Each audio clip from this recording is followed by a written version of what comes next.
Howdy folks, Jambareeqi here, and welcome to another episode of Jambareeqi Orange, the show where I let my patrons decide what I review. The options for this month's poll included Charlie's Angels, Beetlejuice, Batman 1989, The Terminator, The Wind in the Willows, and The Snow Queen. They chose Batman.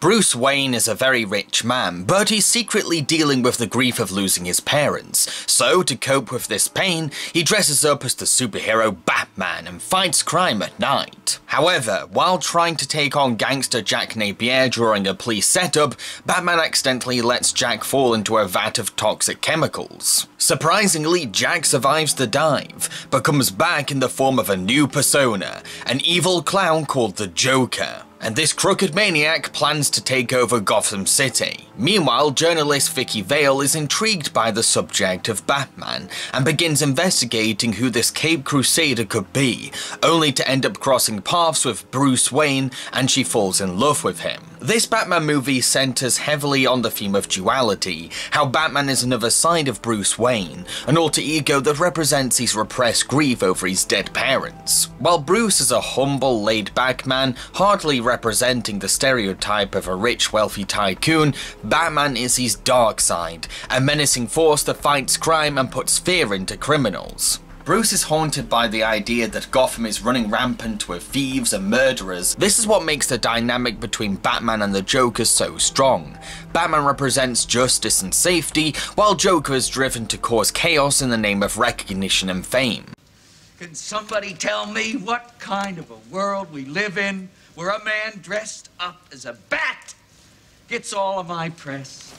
Jack Napier may be donning an alter ego like Bruce, but Joker is no Batman. He is a ball of uncontrolled havoc. The fact that it's revealed that Jack Napier was the one who killed Bruce's parents makes their villain and hero rivalry all the more personal. Not just because it's a chance for Bruce to get revenge, it's also an opportunity for Batman to protect Gotham from the same evil who caused him grief. What I particularly like about this film's take on the Joker is that he's using his academic qualifications to benefit his crimes and define his character. Jack Napier has a background in chemistry and arts, meaning that his Joker persona is very expressive and artistic, but also knows how to tamper products with his own poisons. He's a cultured, colourful, creative and scientific Joker, but still bent on causing chaos. We often associate certain academic subjects with career paths that can help the world, but what about those who abuse their education? Jack Napier is someone who's taken well-meaning art and science lessons and turned them into weapons for his crimes. Uh-oh.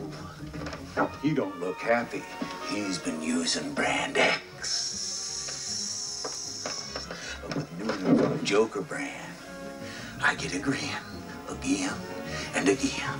Vicky Vale is very passionate about the subjects she chooses to investigate and report, particularly if they're wrapped in some kind of enigma, hence why she pursues the mystery of Batman and gets tied up in the world of Bruce Wayne. She's not simply defined in the film as Batman's love interest, she's a compassionate, intelligent and determined woman. She may often be the hostage of the disturbingly lovesick Joker, but she does have the feisty courage to stand up to him, despite knowing what he's capable of.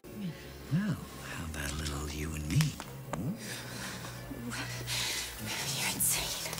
I thought I was a Pisces. Vicky gives Bruce a chance to love again, to know that there's a life outside chasing baddies at night while dressed as a flying rodent. But Bruce himself is clearly conflicted, having strong feelings for Vicky, but also afraid to open up about his real identity. Admitting that you're a superhero, especially a controversial one, must be really tricky and difficult. So of course Bruce is going to struggle to expose his identity, even to the woman he loves. Can I also just say that I love how Alfred plays matchmaker. He's not only endeared by Vicky's natural charm, he also sees how happy she makes Bruce, and he knows that they'd make the perfect couple. Alfred may be a loyal servant to Master Wayne, but he's also the only family he's got, so it's no surprise that he wants the best for Bruce. Miss Vale telephoned. She was rather concerned.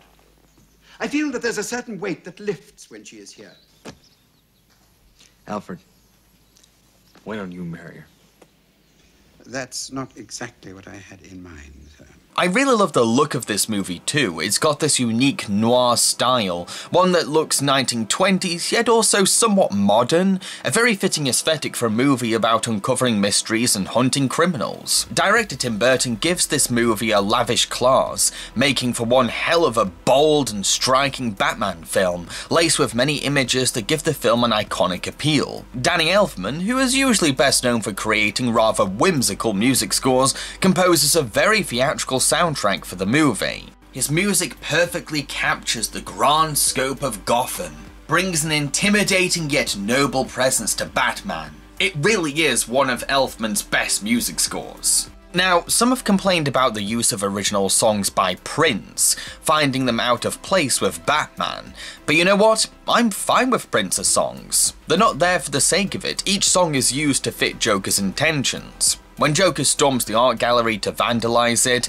Prince's cheery funk that's coming from a boombox makes the Joker's anarchy feel like a party, reflecting Jack's sense of fun while ruining the paintings. Plus, what better music to play when tricking the public into trusting the Joker's parade than the celebrational, joyous sounds of Prince? I can totally tell that the studio shoehorned Prince's name into the film for tickets, but I have to give props to the filmmakers for the way they utilize the rock star's music. They make them work in context. So what do you think of Batman 1989? Let me know in the comments section below. I've been Jambareeqi and I hope you enjoyed this review. If you did, then feel free to like, subscribe and share. So what am I going to be reviewing in the next episode of Jambareeqi Orange? Well, that's entirely up to my patrons. The options for next month's episode include Black Christmas 1974, An Old Dog's Christmas Carol, The Nutcracker and the Four Realms, A Christmas Carol 2009, Batman Returns, and Alpha and Omega 2.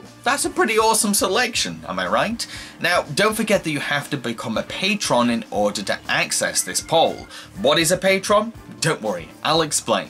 This is my Patreon. It's a site for my fans to make monthly donations to me. Those who donate are called patrons. The money I receive goes towards funding my videos and serves as a supportive income for me. Patrons can donate as much as they want each month and stop donating any time. All donations are greatly appreciated, and in return for their patronage, patrons are given exciting rewards, depending on how much they donate, including their names credited in my main show, access to exclusive videos, and the chance to decide a review on my channel. I'm very excited to find out what my patrons want me to review this Christmas. Cheerio, folks.